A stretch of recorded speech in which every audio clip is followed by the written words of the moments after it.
Hop. Ok, donc aujourd'hui on est avec Julie. Salut Julie. Salut Sacha. Et l'idée à travers du coup cette vidéo, c'est juste de pouvoir avoir ton retour de parcours à travers l'Académie du yoga, parce qu'on a fini un accompagnement de plusieurs mois. Et l'idée, c'est tout simplement de connaître ton parcours qui pourra inspirer d'autres profs, peut-être voir certaines difficultés auxquelles vous avez pu être confrontés, tu vois, en commun, ou voilà, en tout cas avoir le retour d'expérience de quelqu'un qui a pu développer son activité. Je pense que ça peut être intéressant pour voir à la fois un peu comment ça se passe au sein de l'Académie du yoga, mais même au sein d'une prof qui développe son activité tout court et qui a décidé de mettre des choses en place. Du coup, pour commencer, est-ce que tu voudrais juste, tu vois, un petit peu te présenter et nous dire un peu c'était quoi ta situation avant que tu rejoignes l'Académie du yoga? Ouais, carrément. Du coup, moi, c'est Julie, hein, sans surprise, 29 ans. On s'est rencontrés en mars 2025 ensemble avant de démarrer du coup l'accompagnement. J'étais en reconversion professionnelle à ce moment-là. Suite, j'ai arrêté un salariat quoi pour me lancer dans l'entrepreneuriat, qui était pas du tout dans le domaine du bien-être. Je me suis reconnectée à ce que j'aimais depuis toujours et décidé directement de me lancer en ligne. Donc je m'explique, c'est-à-dire que j'ai développé tout en même temps. Je donnais pas de cours en présentiel, je faisais rien du tout et du coup j'ai préféré profiter de l'élan directement à ce moment-là et je suis tombée sur l'Académie du yoga.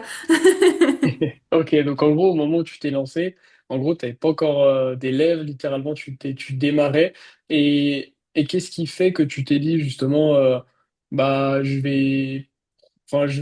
veux direct, tu vois, essayer de me former et pas faire comme la plupart des profs, par exemple, font, c'est-à-dire, j'essaye, je vois un peu ce qui se passe et au final, souvent, il se passe Hmm. pas grand-chose ou ils perdent du temps. Mais qu'est-ce qui fait que toi, Bah tu t'es dit, tiens, déjà, direct, je alors m'y ça mets? bug un peu. Ah, Si tu m'entends? ouais, moi, je t'entends. Attends. Est-ce que c'est bon là ou pas? Ok, toi t'es... Oui, c'est bon, c'est revenu. Ok, ok, ok. Donc je disais, qu'est-ce qui fait que toi tu t'es dit Ok. direct, je vais me lancer, je me mets tout de suite quoi en fait à me former sur cette partie entrepreneuriale. Bah, plusieurs constats déjà, dans le sens où je sors de salariat et du coup j'étais déjà confrontée au manque de liberté comme tout le monde et c'est quelque chose que moi il me tient beaucoup à cœur d'avoir la maîtrise de mon temps, clairement. Ensuite, dans cette partie salariat, j'ai aussi été confrontée à l'entrepreneuriat parce que j'ai fait une partie d'entrepreneuriat avec la même personne où on a essayé mais du coup c'était hyper compliqué de se développer et je me suis dit Julie, ok tu te lances dans l'entrepreneuriat mais à un moment donné il va falloir quelqu'un qui te montre aussi comment ça marche. Parce que toute seule, enfin clairement, j'avais pas envie de perdre de temps et pas de perdre Mhm. d'énergie non plus. Donc je préférais prendre le parti de me faire accompagner là-dessus, clairement. Ok, ok. Et pour le digital, bah c'est simple. J'ai grandi avec tous ces changements, avec le digital qui est apparu et clairement c'est une opportunité aujourd'hui. Enfin du coup, moi Mhm. j'ai su le voir et je préfère l'apprivoiser en mon sens que d'aller contre-courant. Qui ne servirait à rien de toute façon.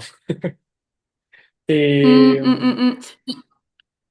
ok, et du coup, les discussions qu'on a pu avoir, si je dis pas de bêtises, tu habites aussi dans un coin où la population fluctue en fonction de l'année, etc. Est-ce que ça, pour toi, le fait de peut-être pas pouvoir avoir quelque chose de ultra stable en présentiel, ça a été un élément qui t'a donné envie de passer sur le digital? Oui, aussi ça a joué. Ce qui a joué aussi, c'est que forcément, je pratique toujours le yoga avec d'autres et que je vois leur fonctionnement et leur fonctionnement ne me convient pas. C'est-à-dire courir après les élèves, ne pas avoir des échanges ultra humains non plus parce qu'on n'a pas le temps de parler avec tout le monde durant les cours quand il y Mhm. a plus de 10 personnes dans tous les cas. Oui, ça vit beaucoup l'été ici. Donc l'été, du présentiel, pas de souci, mais hors période vacances, c'est compliqué parce qu'il y a plus personne. Ok, ok. Et du coup, qu'est-ce qui t'a donné envie au début parce qu'on peut voir plein de trucs sur Internet, qu'est-ce qui t'a donné envie de franchir le cap avec nous au sein de l'Académie du yoga? Déjà, toute honnêteté, hein, on va pas chercher par quatre chemins, mais ton expertise à toi, rien que ça. Enfin, t'es professeur de yoga, t'es passé par là avant, du coup, t'as appris de toi-même, et là, tu nous offres un raccourci pour Hmm. passer d'un point A à un point B, ce que je n'ai pas trouvé ailleurs. Et pourtant, Ok. j'ai cherché. Ok, ok. Et quand tu dis que tu n'avais pas trouvé ça ailleurs, c'est-à-dire qu'en gros, tu n'as pas trouvé justement d'autres personnes qui étaient vraiment dans ta situation, c'est-à-dire profs de yoga qui se sont développés, ou c'était des formations trop générales, ou peut-être qu'il y avait un manque Au de général. résultats. Ok, trop général. D'accord, ok, Et du coup, ok. mais par ce biais aussi manque de résultats. Parce que j'essaie toujours d'échanger comme je le peux. Parfois, quand je connais les personnes dans le digital, maintenant, à force de parler à droite à gauche, on commence à Mhm, connaître des gens. Mais du coup, c'était pas assez convenable pour moi et trop généraliste. J'avais pas envie de ressembler à tel thérapeute ou mhm. voilà. Ok, ok. C'est vrai que c'est important dans n'importe quel domaine. Je suis d'accord avec toi d'aller, de voir les résultats. Et c'est vrai que depuis que tu nous as rejoint, du coup, il y a bientôt un an, on a encore accompagné plein d'autres profs. Et c'est vrai qu'on a énormément de retours, de témoignages de profs qu'on accompagne. Et c'est sûr que c'est rassurant aussi de voir que d'autres personnes qui peut-être étaient dans des situations ou des difficultés similaires aux nôtres ont pu avancer.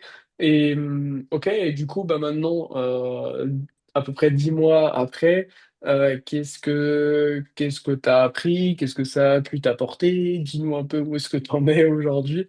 Sachant que, encore une fois, juste, je précise pour les personnes, c'est que tu investissais qu'une petite partie de ton temps là-dedans, puisque tu fais d'autres choses aussi à côté, et que finalement, t'es loin d'être à temps plein en heure là-dedans, quoi. Oui, complètement. Du coup, bah, tu as très bien résumé. J'avais d'autres activités à côté. Ce que ça m'a apporté, je dirais que le premier travail, ça a surtout été un travail sur moi-même, le fait de m'aligner vraiment avec ce que je voulais. Et le plus dur, c'était vraiment de trouver la formule qui me correspondait à moi dans un premier temps pour attirer ensuite les personnes qui me correspondent aussi. C'est important de pas le faire dans l'autre sens. Maintenant, je l'ai compris. Donc ça, c'était le plus dur. Une fois que ça s'était acquis, j'ai envie de dire, tout a roulé comme sur des roulettes parce qu'après, c'est surtout technique, je trouve, des Mhm. outils à apprendre à utiliser, une manière de communiquer, du marketing, les réseaux sociaux, la publicité, tout ça. Mais une fois qu'on a sa niche, en fait, sa cible, tout devient clair pour en discuter. Ok, ok, ok. Oui, justement, là, avant d'enregistrer cet échange ensemble, on était en train de valider tout le système pour lancer justement tes publicités et maintenant pouvoir aller chercher facilement de nombreux nouveaux élèves. Et encore une fois, on a mis en place quelque chose de sur mesure, en gros, par rapport à ce que toi, tu voulais faire, qui est différent d'autres profs, par exemple, qu'on peut accompagner. Et là-dessus, aujourd'hui, ça te permet de pouvoir aussi avoir une forme de visibilité sur le moyen terme en te disant, OK, maintenant, quand je lance mes pubs, ça va me permettre d'avoir régulièrement des nouveaux élèves. Aujourd'hui, Mm. est-ce que tu pourrais nous dire, par exemple, l'offre que tu as mise en place? Alors, peut-être sans trop rentrer dans les détails, si tu n'as pas envie, c'est complètement OK, mais juste savoir, en gros, tu t'as fait du coup, tu as mis en place un accompagnement. Est-ce que tu peux nous dire juste rapidement un peu ce que c'est?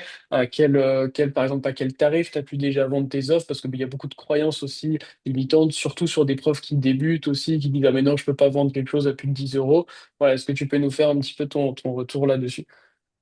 Oui, carrément. Donc, moi, j'ai mis en place un programme d'accompagnement qui dure 3 mois et demi. Il faut savoir que moi, je suis prof de yoga spécialisée en mouvement thérapie et en régulation émotionnelle et énergétique. Donc, c'est pour accompagner toutes les femmes qui sont dans l'hypervigilance, dans l'hypersensibilité, dans le contrôle à relâcher un peu le mental et à retrouver une sorte de maîtrise sur son pouvoir, son corps et son énergie. Donc pour faire bref. Et l'idée c'est que j'ai cumulé, c'est ça qui est hyper intéressant avec un programme, c'est que j'ai cumulé toutes mes compétences Mhm, aujourd'hui pour créer quelque chose d'unique et qui parle du coup à une cible très spécifique. Donc dedans on y retrouve énergétique et puis tout ce qui est lié au yoga de près ou de loin, hein, simplement.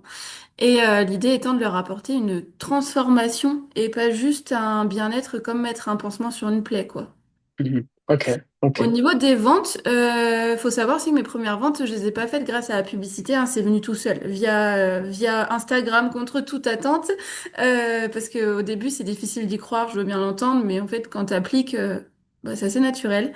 Et j'ai vendu mes premières offres avec une réduction du coup à 657 euros. Et ensuite, je suis revenue à mon tarif de base parce qu'en plus, j'avais implémenté des choses à 857 euros. Ok. Et du coup, je répète pour au cas où il y a des doutes, le tarif réduit est à 657 euros. C'était pas le tarif avant réduction. Oui, voilà, le Voilà. tarif réduit est à 657 euros. Ok, ok. Et aujourd'hui, tes élèves que tu accompagnes, est-ce qu'elles sont contentes de leur accompagnement? Franchement, j'étais hyper surprise et vraiment ça, je m'y attendais pas et j'insiste là-dessus. J'ai des retours qui vont au-delà de mes espérances, dans le sens positif du terme. C'est que vraiment elles se transforment, elles ont des prises de conscience incroyables, leur vie devient beaucoup plus douce et elles me remercient pour ça et ça c'était mon but. C'était clairement le but Et ultime. Et du coup, la partie digitale, beaucoup de profs, tu vois, voient ça comme une contrainte, entre guillemets, de dire, ah mais ouais, mais moi je peux pas transmettre, tu vois, du spirituel ou quelque chose à travers les écrans. Maintenant que tu as pu avoir justement ces retours d'élèves, euh, comment tu perçois, avec le recul maintenant, un petit peu l'utilisation du digital? Qu'est-ce que ça t'a apporté, ok, à toi, mais aussi surtout à, tu vois, ton enseignement et tes élèves? Franchement, c'est bah, tu parlais de spiritualité, c'est important parce que je suis dans l'énergétique et autant il peut y avoir des croyances, oui, qui disent non, c'est pas possible, mais autant moi je dis oui, c'est possible parce que ça reste un outil et que du coup c'est neutre. Et du coup, bah, quand tu l'adaptes à toi et tes besoins, je veux dire, tout coule de source ensuite, aussi simplement que ça. Enfin, je vois pas ce que je peux dire de plus là-dessus. Ok, ouais, je suis d'accord, c'est ce que je disais euh, hier, justement, pendant un live à une prof qui me disait, ah mais non, mais moi je peux pas le digital parce que c'est pas spirituel. Et je lui ai dit, je suis désolé, mais c'est complètement con comme réflexion parce que du digital comme du présentiel, comme tu l'as dit, c'est exactement ce que j'ai dit, c'est un outil. Et après, ce que tu transmets, ça peut être bien comme ça peut être mal, tu peux ramener du spirituel comme non, peu importe, c'est juste un Mm. moyen de communication, un moyen de transmettre les choses.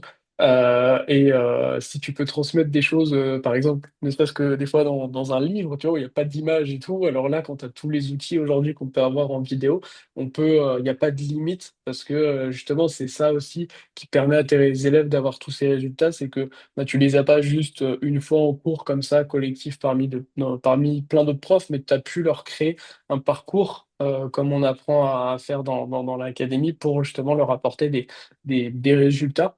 Euh, Aujourd'hui, qu'est-ce que tu pourrais dire à justement, alors je vais pas dire à la toi de avant, parce que tu avais Mm. déjà cette motivation d'aller de l'avant et tout ça, mais plutôt à voilà aux profs qui tu vois qui doutent d'eux ou qui disent ah mais non ça va pas marcher le digital ou alors qui disent ah mais non mais l'académie du yoga ok je vois plein d'autres trucs j'ai pu essayer peut-être des formations ça n'a pas forcément marché.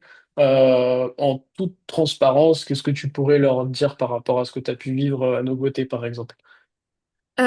Je dirais que oui, les doutes, c'est compréhensible, mais que chaque méthode est unique et que chacun a son truc et qu'à un moment donné, bah, faut sortir du jugement et que si on n'essaie pas, de toute façon, on saura pas. Donc c'est soit on en reste là où on en est, on n'essaye pas, on bouge pas, soit on prend le pas de, oui, bah, décider d'investir sur soi, que ce soit en temps, financièrement, on essaye et on met toutes les chances de notre côté pour y arriver. Et je pense que quand on prend la deuxième solution, il n'y a pas de raison que ça fonctionne pas. Ok, donc pas de regret. Ah bah, non, vu que je continue encore avec vous, je crois pas qu'il y ait de regrets, non?